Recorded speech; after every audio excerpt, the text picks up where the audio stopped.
എല്ലാ പ്രിയപ്പെട്ട സുഹൃത്തുക്കൾക്കും ടെക് സവാരിയുടെ ഏറ്റവും പുതിയ എപ്പിസോഡിലേക്ക് സ്വാഗതം. ഇന്ന് നമ്മൾ ചർച്ച ചെയ്യാൻ പോകുന്ന കാര്യം ഡിജിറ്റൽ മാർക്കറ്റിംഗ് പഠിക്കാൻ പോകുന്ന ബിഗിനേഴ്സ് അറിഞ്ഞിരിക്കേണ്ട കുറച്ച് കാര്യങ്ങൾ. പല വ്യക്തികൾക്കും ഡിജിറ്റൽ മാർക്കറ്റിംഗ് എന്ന് പറയുന്ന ഒരു ഫ്യൂച്ചർ തിരഞ്ഞെടുക്കണോ, അത് നിങ്ങളുടെ കരിയർ ആക്കണോ എന്നുള്ള സംശയമുണ്ടെങ്കിൽ തീർച്ചയായിട്ടും നിങ്ങൾക്കുള്ളതാണ് ഈ വീഡിയോ. ഡിജിറ്റൽ മാർക്കറ്റിംഗ് ആർക്കൊക്കെ പഠിക്കാം, പഠിക്കുന്നതുകൊണ്ടുള്ള ലാഭം, ഇതിന് വേണ്ടുന്ന എലിജിബിലിറ്റി, നിങ്ങൾക്ക് കിട്ടേണ്ട സാലറി, ഇതിനെക്കുറിച്ചൊക്കെയുള്ള കാര്യങ്ങൾ നമ്മൾ ഇന്ന് ചർച്ച ചെയ്യും. സ്റ്റേ ട്യൂൺ വിത്ത് ടെക് സവാരി. ഡിജിറ്റൽ മാർക്കറ്റിംഗ് എന്നുള്ള വിഷയത്തിലേക്ക് കടക്കുന്നതിന് മുമ്പ് എന്താണ് ഡിജിറ്റൽ മാർക്കറ്റിംഗ്? പലർക്കും ഇതിന് ഒരു വ്യക്തമായ ഉത്തരം ഇപ്പോഴും അറിയില്ല. എല്ലാവരും ഡിജിറ്റൽ മാർക്കറ്റിംഗ് എന്ന് പറയുന്നുണ്ട്. എന്താണ് ഇതിൻ്റെ യഥാർത്ഥ മീനിങ്? മാർക്കറ്റിംഗ് എന്ന് പറയുന്നത് നമുക്കെല്ലാവർക്കും അറിയാം. നമ്മളുടെ ബിസിനസ്സിനെയോ നമ്മളുടെ പ്രോഡക്റ്റുകളെയോ നമ്മളുടെ സ്ഥാപനങ്ങളെയോ നമ്മൾ മാർക്കറ്റ് ചെയ്യുക. നമ്മൾ സാധാരണ രീതിയിൽ മാർക്കറ്റ് ചെയ്തുകൊണ്ടിരുന്നത് പത്രത്തിൽ പരസ്യം കൊടുക്കുക, ഹോർഡിങ്സ് വെക്കുക, അതല്ലെന്നുണ്ടെങ്കിൽ പേപ്പർ ആഡ് കൊടുക്കുക, ടി വിയിൽ പരസ്യം കൊടുക്കുക, ഇങ്ങനെയൊക്കെയാണ് നമ്മൾ ചെയ്തിരുന്നത്. ഈ മാർക്കറ്റിംഗ് മെത്തേഡ്സിനെയാണ് നമ്മൾ ഓഫ്ലൈൻ മാർക്കറ്റിംഗ് എന്ന് പറയുന്നത്. Facebook, YouTube, Google, Twitter, LinkedIn, Instagram ഇതുപോലുള്ള സോഷ്യൽ മീഡിയകൾ, അതുപോലെ ഇൻ്റർനെറ്റ് മേഖലകൾ വളർന്നപ്പോൾ അവിടെ നമുക്ക് പരസ്യം കൊടുക്കാനുള്ള ഒരവസരം ഈ കമ്പനികൾ ഉണ്ടാക്കി. ഈ മേഖലകളിൽ പരസ്യം കൊടുക്കുന്നതിനെയാണ് നമുക്ക് ഡിജിറ്റൽ മാർക്കറ്റിംഗ് എന്ന് പറയാൻ പറ്റുക. ഈ മേഖലയിൽ നമുക്ക് പരസ്യം കൊടുത്തു മാത്രമല്ല, ഈ മേഖലകളിൽ അല്ലാതെ നമുക്ക് നമ്മളുടെ ബിസിനസ്സിനെ, നമ്മളുടെ പ്രോഡക്റ്റുകളെ നമുക്ക് ബ്രാൻഡ് ചെയ്യാൻ സാധിക്കും. ഇങ്ങനെ ചെയ്യുന്ന ഒരു പ്രോസസ്സിനെയാണ് നമ്മൾ ഡിജിറ്റൽ മാർക്കറ്റിംഗ് എന്ന് പറയുന്നത്. ഓഫ്ലൈൻ മാർക്കറ്റിംഗ്, അതായത് നമ്മൾ പറഞ്ഞ പോലെ ടി വിയിൽ പരസ്യം കൊടുക്കാനോ ഒരു നോട്ടീസ് അടിക്കാനോ പത്രത്തിലൊരു പരസ്യം കൊടുക്കാനോ ഒക്കെ നമുക്ക് പ്രത്യേകം ഒരറിവ് ആവശ്യമില്ല. നമുക്ക് ആ മാർക്കറ്റ് ചെയ്യാനുള്ള ഐഡിയ മാത്രം മതി. എന്നാൽ ഡിജിറ്റൽ മാർക്കറ്റിംഗ് ചെയ്യുമ്പോൾ മാർക്കറ്റ് ചെയ്യാനുള്ള ഐഡിയ മാത്രം ഉണ്ടായാൽ പോരാ, അത് ഡിജിറ്റലി എങ്ങനെ മാർക്കറ്റ് ചെയ്യണമെന്നുള്ളത് അറിയുകയും കൂടെ വേണം. ഈ ഒരു സാഹചര്യത്തിൽ പല ഡിജിറ്റൽ മാർക്കറ്റിംഗ് ഏജൻസീസും പുതിയ ഡിജിറ്റൽ മാർക്കറ്റിംഗ് എക്സ്പേർട്സിനെ അല്ലെന്നുണ്ടെങ്കിൽ ട്രെയിനിങ്ങുകൾ ഇവരെയൊക്കെ ഹയർ ചെയ്യേണ്ട ആവശ്യമായി വരുന്നു. എന്നാൽ മാർക്കറ്റിൽ ഇപ്പോൾ ഇതിനെക്കുറിച്ച് അറിയാവുന്ന ആളുകൾ ഒരുപാടില്ല. അതുകൊണ്ട് തന്നെ ഈ മേഖലയെ എല്ലാ വ്യക്തികൾക്കും സ്ഥാപനങ്ങൾക്കും ഇപ്പോൾ ആവശ്യമായിട്ടുണ്ട്. എന്നാൽ ഈ മേഖലയിൽ കൂടുതൽ പ്രവൃത്തി പരിചയമുള്ളവർ വളരെ കുറവാണ്.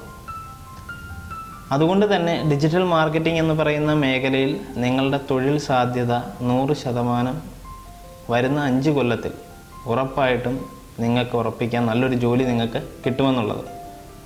ഇനിയിപ്പോൾ നിങ്ങളുടെ ചോദ്യം ഡിജിറ്റൽ മാർക്കറ്റിംഗ് ആർക്കൊക്കെ പഠിക്കാമെന്നുള്ളതിനെ കുറിച്ചായിരിക്കും. 10ാം ക്ലാസ് കഴിഞ്ഞ ഏതൊരു വ്യക്തിക്കും ഡിജിറ്റൽ മാർക്കറ്റിംഗ് പഠിക്കാം.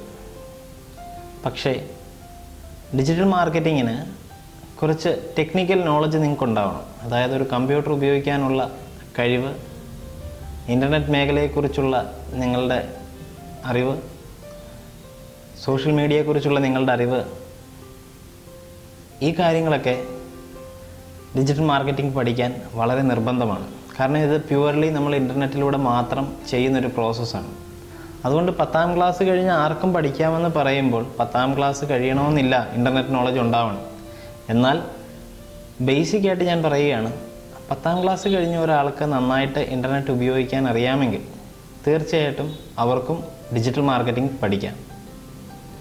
അതുകൊണ്ട് ഇതിനകത്തൊരു എഞ്ചിനീയർക്ക് പഠിക്കാൻ പറ്റുള്ളൂന്നോ, അതല്ലെന്നുണ്ടെങ്കിൽ ഞങ്ങൾക്ക് കമ്പ്യൂട്ടർ IT ഹാർഡ്വെയർ പഠിക്കണോ, സോഫ്റ്റ്വെയർ പഠിക്കണോ, ഇതിൻ്റെ പ്രത്യേകം ക്വാളിഫിക്കേഷൻ എന്തെങ്കിലും ഉണ്ടോ, ഇങ്ങനെയുള്ള ചോദ്യങ്ങളൊന്നും ഡിജിറ്റൽ മാർക്കറ്റിംഗ് ആവശ്യമില്ല. മാർക്കറ്റ് ചെയ്യാനുള്ള മെത്തേഡ് നന്നായി മനസ്സിലാക്കുക. നല്ല നല്ല റിസൾട്ടുകൾ നിങ്ങൾ വർക്ക് ചെയ്യുന്ന കമ്പനിയിൽ ഉണ്ടാക്കുക. അതുവഴി നിങ്ങൾക്ക് സ്വയമായ ഒരു കോൺഫിഡൻസ് ഉണ്ടാകും.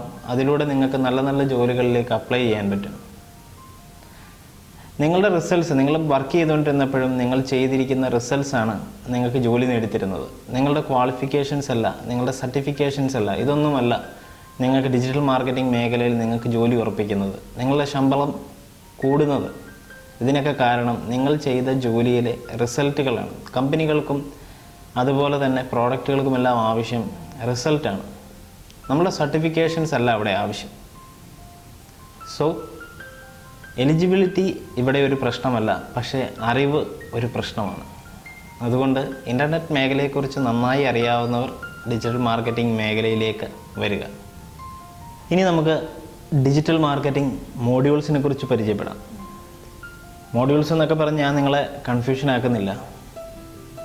നിങ്ങൾ കേട്ടിട്ടുണ്ടാവും SEO, SCM, social media marketing, email marketing എന്നൊക്കെ പറയുന്നത്. ഡിജിറ്റൽ മാർക്കറ്റിംഗ് പല രീതിയിൽ നമുക്ക് ചെയ്യാം. അപ്പോൾ നമ്മുടെ വെബ്സൈറ്റുകളിലൂടെ ആയിരിക്കാം ചെയ്യുന്നത്, അല്ലെങ്കിൽ നമ്മുടെ ഫേസ്ബുക്ക് പേജുകളിലൂടെ ആയിരിക്കും. അപ്പോൾ ഓരോ മേഖലയിൽ ചെയ്യുന്നതിനും ഓരോ രീതിയുണ്ട്. നമ്മൾ പണം കൊടുത്ത് ചെയ്യുന്ന ചില പ്രോസസ്സുണ്ട്, പണം കൊടുക്കാതെ ചെയ്യുന്ന പ്രോസസ്സുണ്ട്. അപ്പോൾ ആദ്യമായി നമുക്ക് ഡിജിറ്റൽ മാർക്കറ്റിങ്ങിലും മുമ്പ് കാലം മുട്ടേ ഉണ്ടായിരുന്ന ഒരു കാര്യമാണ് SEO. SEOയുടെ full form search engine optimisation. Search engine ഒപ്റ്റിമൈസേഷനെ കുറിച്ച് ഞാൻ പറയാം.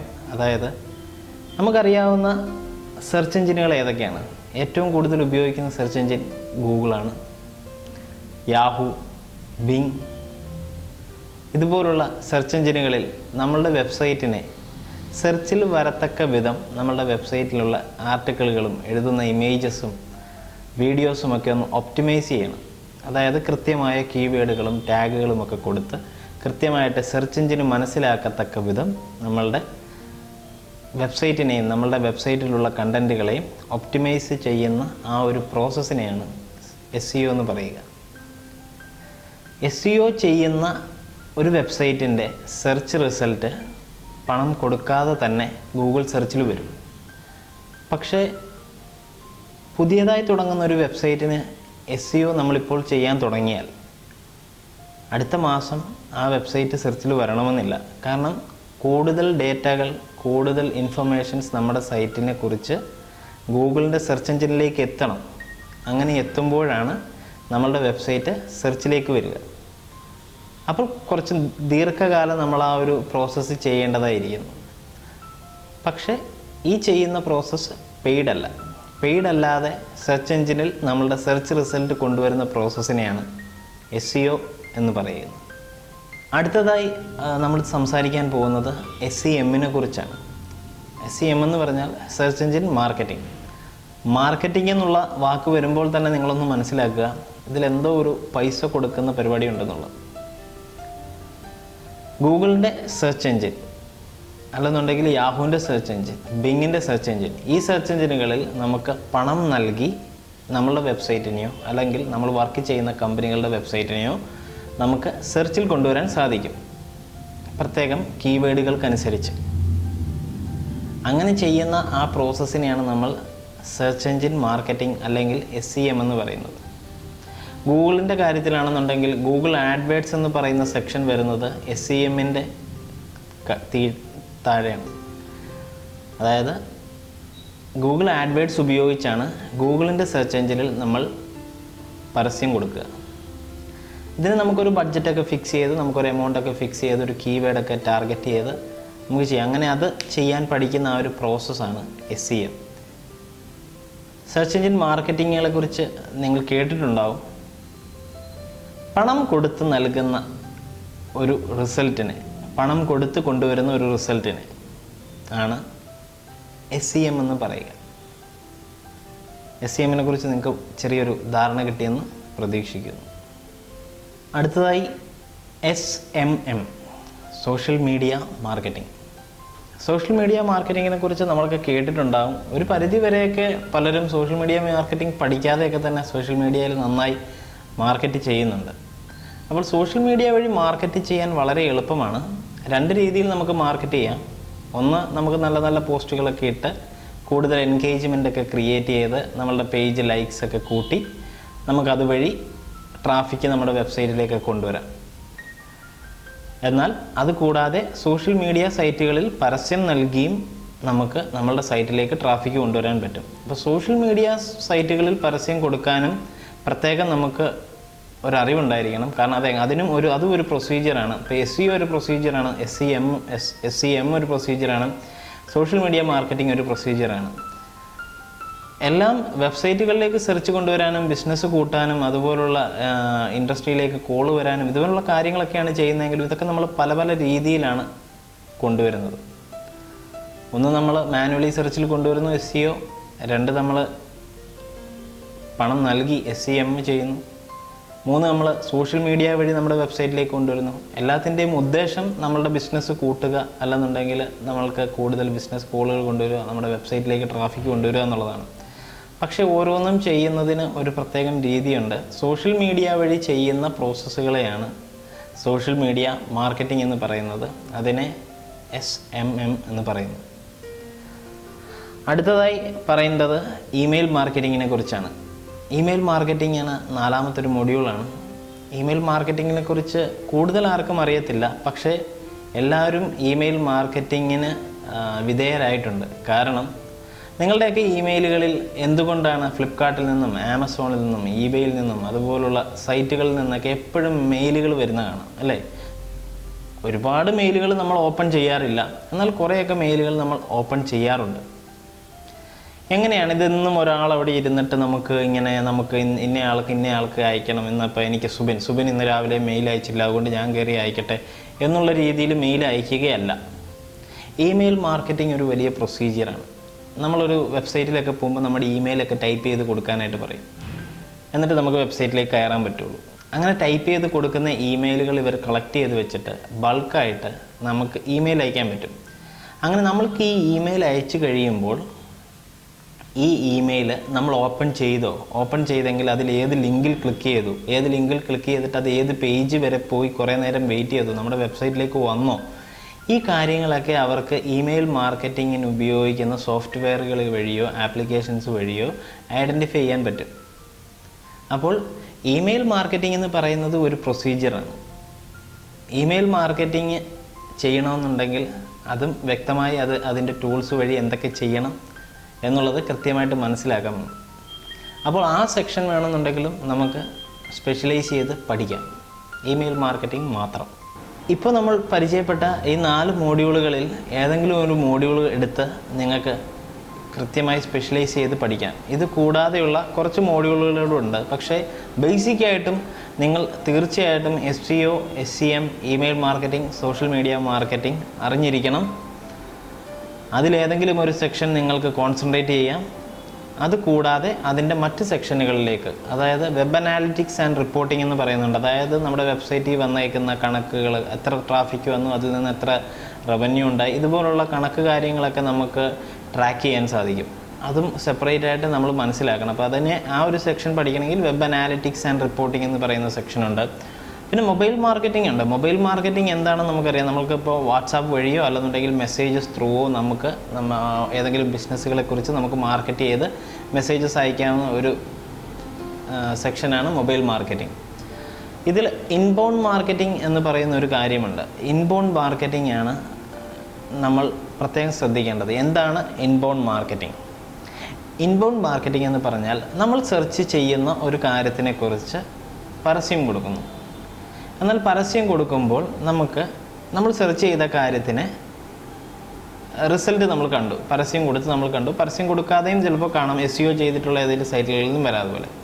പക്ഷേ നമ്മൾ അതിനുവേണ്ടി നമ്മൾ ആ സൈറ്റിലേക്ക് കയറുമ്പോൾ നിങ്ങൾക്ക് ആ ഇൻഫർമേഷൻ തികച്ചും അവിടുന്ന് ഫ്രീ ആയിട്ട് കിട്ടും. നിങ്ങൾ സെർച്ച് ചെയ്ത കാര്യം തന്നെ ആയിരിക്കും അത്. പക്ഷേ ആ കാര്യം എന്താണെന്നൊന്ന് അറിയണമെന്നുണ്ടെങ്കിൽ തീർച്ചയായിട്ടും നിങ്ങൾക്ക് നിങ്ങളുടെ ഇമെയിൽ ID യോ മൊബൈൽ നമ്പറോ ഒക്കെ അവിടെ സബ്മിറ്റ് ചെയ്യേണ്ടി വരും, പേരൊക്കെ. എന്നിട്ട് നമ്മൾ സബ്മിറ്റ് ചെയ്ത് കഴിയുമ്പോൾ നമുക്കത് ഫ്രീ ആയിട്ട് ഡൗൺലോഡ് ചെയ്തെടുക്കാം. മനസ്സിലായില്ലേ? അപ്പോൾ അങ്ങനെ ഡൗൺലോഡ് ചെയ്ത് കഴിയുമ്പോൾ നമ്മളെ സംബന്ധിച്ചിടത്തോളം നമ്മൾ അന്വേഷിച്ച റിസൾട്ടാണ് കിട്ടിയത്. പക്ഷേ ഈ വെബ്സൈറ്റിൽ ഇൻഫർമേഷൻ തന്നവരെ സംബന്ധിച്ചിടത്തോളം അവർക്ക് അവിടുന്ന് ഒരു ലീഡ്സാണ് കിട്ടിയേക്കുന്നത്. ഈ ലീഡ്സ് മുഖേന അവരുടെ താല്പര്യം ഈ കമ്പനി മനസ്സിലാക്കിയിരിക്കുകയാണ്. അപ്പോൾ ഈ കമ്പനിക്ക് അവരുടെ താല്പര്യപ്രകാരമുള്ള മെയിലുകൾ, കമ്പനിയുടെ പ്രൊമോഷൻസ്, പ്രോഡക്റ്റിനെ കുറിച്ചുള്ള അനൗൺസ്മെൻറ്റ്സ് ഒക്കെ ഈ മെയിലിലേക്ക് അയക്കാൻ പറ്റും. അപ്പോൾ അതിൽ നിന്ന് ചിലപ്പോൾ വീണ്ടും ഇവർ പ്രോഡക്റ്റുകൾ വാങ്ങാനോ അതല്ലെന്നുണ്ടെങ്കിൽ വീണ്ടും ആ സൈറ്റിലേക്ക് വരാനോ ഒക്കെയുള്ള ചാൻസസ് ഉണ്ട്. അങ്ങനെ അവരെ വീണ്ടും റിട്ടേണിങ് കസ്റ്റമേഴ്സ് ആക്കാൻ പറ്റും. ഇങ്ങനെ ചെയ്യുന്ന ഒരു പ്രോസസ്സുണ്ട്. ഇത് ലീഡ്സ് കളക്ട് ചെയ്ത് ചെയ്യുന്ന ഒരു പ്രോസസ്സാണ്. ഇതിനെയാണ് ഇൻബൗണ്ട് മാർക്കറ്റിംഗ് എന്ന് പറയുക. അപ്പോൾ ഡിജിറ്റൽ മാർക്കറ്റിംഗ് കൊണ്ട് ഉദ്ദേശിക്കുന്നതിൻ്റെ മെയിൻ കാര്യമെന്ന് പറഞ്ഞാൽ നമ്മുടെ വെബ്സൈറ്റിലേക്കോ നമ്മുടെ ബിസിനസ്സിലേക്ക് ട്രാഫിക് കൊണ്ടുവന്ന ട്രാഫിക്കിനെ വീണ്ടും നമ്മൾ അനലൈസ് ചെയ്തിട്ട് അവർക്ക് വേണ്ടുന്ന ഇൻഫർമേഷൻസ് വീണ്ടും കൊടുത്ത് നമ്മളുടെ ബിസിനസ് വീണ്ടും നമ്മൾ ഡെവലപ്പ് ചെയ്യുക. നമ്മളുടെ ബിസിനസ് ഡെവലപ്പ് ചെയ്തതിന് ശേഷം അവരെ വീണ്ടും നമ്മളുടെ ഫാൻസ് ആക്കി വരെ നമുക്ക് മാറ്റാം. നമ്മളുടെ പ്രോഡക്റ്റ് പർച്ചേസ് ചെയ്യുന്നവർ, അവർക്ക് എന്തെങ്കിലും ഓഫേഴ്സോ, റെഗുലറായി നമ്മുടെ വെബ്സൈറ്റിൽ വന്ന് പർച്ചേസ് ചെയ്യുന്നവർക്ക്, ഇതൊക്കെ ഓരോരോ ബിസിനസ് സ്ട്രാറ്റജികളാണ്. പക്ഷേ ഇതെല്ലാം ഓൺലൈനിലൂടെ ചെയ്തു പോകാൻ സാധിക്കും. അപ്പം ബേസിക്കായിട്ട് ഡിജിറ്റൽ മാർക്കറ്റിങ്ങിനെ കുറിച്ചുള്ള കുറച്ച് കാര്യങ്ങൾ നമ്മളിന്ന് ചർച്ച ചെയ്തു. ഡിജിറ്റൽ മാർക്കറ്റിംഗ് എന്ന് പറയുന്നത് ഇനി നെക്സ്റ്റ് റെവല്യൂഷനാണ്. നെക്സ്റ്റ് റെവല്യൂഷനിൽ നിങ്ങൾക്ക് നിങ്ങളുടെ ജോലി സുരക്ഷിതമാക്കാം. ഡിജിറ്റൽ മാർക്കറ്റിങ്ങിന് സാലറിയെക്കുറിച്ച് നമ്മളിന്ന് സംസാരിച്ചിരുന്നു. ഡിജിറ്റൽ മാർക്കറ്റിംഗ് സാലറി ഒരു 10-15 രൂപയൊക്കെ ഒരു ട്രെയിനി ആയിട്ടുള്ള ഒരാൾക്ക് തീർച്ചയായിട്ടും ഇപ്പോൾ മാർക്കറ്റിൽ ചോദിക്കാം. പക്ഷെ നിങ്ങൾക്ക് കൂടുതൽ എക്സ്പീരിയൻസും നിങ്ങൾ എന്തെങ്കിലും കാര്യങ്ങളിൽ സ്പെഷ്യലൈസ് ചെയ്തിട്ടുള്ളതും അതിൽ നിങ്ങൾക്ക് കൂടുതൽ റിസൾട്ടും തരാൻ സാധിക്കുമെങ്കിൽ തീർച്ചയായിട്ടും നിങ്ങൾക്ക് നല്ല നല്ല കമ്പനികളിൽ നിങ്ങൾക്ക് അപ്ലൈ ചെയ്യാം. നിങ്ങൾ എന്തൊക്കെ ചെയ്യുമെന്നുള്ളത് അവരോട് പറയാം. അതിൻ്റെ റിസൾട്ട് അവർക്ക് കാണിച്ചു കൊടുക്കാം. നിങ്ങൾക്ക് നിങ്ങളുടെ സാലറി ഇതിന് മുകളിലേക്ക് കൂടുതലായി ചോദിക്കാം. 1 ലക്ഷം, 2 ലക്ഷം, 3 ലക്ഷം, 4 ലക്ഷം, 5 ലക്ഷം വരെയൊക്കെ വാങ്ങുന്ന ഡിജിറ്റൽ മാർക്കറ്റേഴ്സ് ഉണ്ട്. പക്ഷേ ഇത്രയും ഒക്കെ സാലറി വാങ്ങുന്ന ഡിജിറ്റൽ മാർക്കറ്റേഴ്സ് വരുമ്പോൾ കൂടുതലായിട്ടും എന്താ സംഭവിക്കുന്നതെന്ന് വെച്ചാൽ ഇവർക്കൊക്കെ സ്വന്തമായി ഡിജിറ്റൽ മാർക്കറ്റിംഗ് ഏജൻസീസോ ഓഫീസസോ ഒക്കെ തുടങ്ങുകയാണ്, അല്ലെങ്കിൽ ഫ്രീലാൻസ് ആയിട്ട് വർക്ക് എടുത്ത് ചെയ്യലാണ്. എന്നാൽ ഒരു ബേസിക് ആയിട്ടൊരു ഡിജിറ്റൽ മാർക്കറ്റ് ആദ്യം ചെയ്യേണ്ടത് അയാൾ നല്ല ഒരിടത്ത് നിന്ന് വർക്ക് ചെയ്ത് ഒരു മിനിമം 3 വർഷമെങ്കിലും നല്ല രീതിയിൽ ട്രെയിനി ആയിട്ട് തന്നെ കയറി അവിടെ നിന്ന് വർക്കുകളൊക്കെ നല്ലപോലെ ചെയ്ത് പഠിച്ച് അതിൻ്റെ എല്ലാ വശങ്ങളും മനസ്സിലാക്കിയതിന് ശേഷം മാത്രമേ സ്വന്തമായി ഈ മേഖലയിലേക്ക് ഇറങ്ങാവുള്ളൂ. മേഖലയിലേക്ക് ഇറങ്ങിയാൽ നിങ്ങൾക്ക് വർക്ക് കിട്ടത്തില്ല എന്നല്ല, വർക്ക് കിട്ടും. കാരണം പലർക്കും അറിയില്ലല്ലോ, സോഷ്യൽ മീഡിയ മാർക്കറ്റിംഗ് ചെയ്യാനും ഇമെയിൽ മാർക്കറ്റിംഗ് ചെയ്യാനൊന്നും പലർക്കും അറിയില്ല. പക്ഷേ വരും കാലങ്ങളിൽ പലരും ഇത് പഠിച്ച് അറിഞ്ഞു വരും. അന്ന് കുറവ് നോളജുമായിട്ട് നമ്മൾ ഫീൽഡിലേക്ക് ഇറങ്ങി സ്വന്തമായി വർക്കുകൾ എടുക്കുമ്പോൾ നല്ല എക്സ്പീരിയൻസ് ഉള്ളവർ വന്ന് നമുക്ക് നാളെ കോമ്പറ്റീറ്റേഴ്സായിട്ട് നിൽക്കാൻ പോലും പറ്റത്തില്ല. കാരണം അവർക്ക് നമ്മളെക്കാളും കൂടുതൽ അറിവുണ്ടായിരിക്കും. അപ്പോൾ ആ അറിവ് നമ്മൾ കുറച്ച് പാടുപെട്ടാണെന്നുണ്ടെങ്കിലും നമ്മൾ ശ്രമിച്ച് നേടണം. ഡിജിറ്റൽ മാർക്കറ്റിങ്ങിനെ കുറിച്ച് നമ്മളിന്ന് ചർച്ച ചെയ്ത കാര്യങ്ങളിൽ നിങ്ങൾക്ക് എന്തെങ്കിലും സംശയങ്ങളോ അല്ലെന്നുണ്ടെങ്കിൽ നിങ്ങൾക്ക് എന്തെങ്കിലും അഭിപ്രായങ്ങളോ ഉണ്ടെന്നുണ്ടെങ്കിൽ തീർച്ചയായിട്ടും ഈ വീഡിയോയ്ക്ക് താഴെ കമൻറ്റ് ചെയ്യുക. വീണ്ടും മറ്റൊരു വിശേഷവുമായി നമുക്ക് കാണാം. Till then bye. സുബിൻ.